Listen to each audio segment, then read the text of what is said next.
As anybody will know whose life has unfolded in response to a calling, this often involves letting go of the sense of self, the identities, the attachments that once made up who we thought we were. And so it's been a wonderful privilege to share my path with Eddy. But it is not an unusual thing, of course, that when somebody is responding to a sense of a destiny, that they have to endure sometimes the most profound and painful and shocking experiences that require one to dig as deep as you can into your soul to find the strength to continue. Eddy is a perfect example of someone who has triumphed over adversity, who has stayed true to his calling, in fact even more than that his calling has expanded into an activity and a vision that would not have been imagined when he and I first met each other those many moons ago. So Eddy, one of the other questions I'm curious to hear what you have to say about, and that is the effect upon families when one member of the family feels the urge to make the changes, feels called to go to a high level of consciousness. The stories I hear mainly are the father or the husband of the family. And you were talking about how when you got the urge to give up being a dentist and Fabienne's reaction, how would you survive? What is your advice to families who are faced with this challenge where suddenly the breadwinner decides they want to stop, and it puts pressure on a relationship, and there are prices to be paid? What advice do you give in those situations? That's exactly like you say, that it's important to realize that there is a price that has to be paid, and that the one who wants to go into a high level of consciousness has to know that in fact there is no other way, there is no choice in fact at that level. When you feel truth coming onto you, you cannot go back. It's not something you can deny. It's not something you can close your eyes for.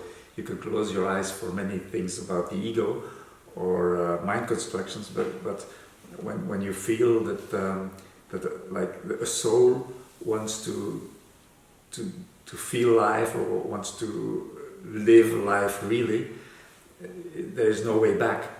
And when you know that, the thing you can try to do is to explain it to your partner or to your family as well as you can, but it's not an easy thing, of course, because there is a lot of resistance, and trying to bring this bigger thing, this love and this universal consciousness to the family, towards the family. But the best thing to do in that situation is to live it. If you understand what it's all about and you embody it and you live it, then at a certain moment it's a kind of surrender, and you stop judging about the consequences, and you will not judge about how the reactions are or are not. You will allow your family to go where they want to go, and you will allow yourself to let the new information about inner peace or whatever you need to go there. You will allow it to come into your life, and then I don't know what will happen, but it's different for everyone. Because there can be some very big implications of it, that if one partner stops working, for example, then who's going to pay the mortgage? Do they have to give up their flat, their home? Is it a sign sometimes that a relationship is actually coming to an end? But also don't forget, it can become much better than it was. Yes. It doesn't necessarily has to bring people to separate or to be in a worse situation. It can bring people to a very better situation, and often it's like that. Maybe for a short time it isn't, because there is fear, but I'm very much convinced that if you're pure in this evolution and you get really connected to what is true, well, all the saboteurs that withhold you from a better life, they will be abandoned, and you go for a better life.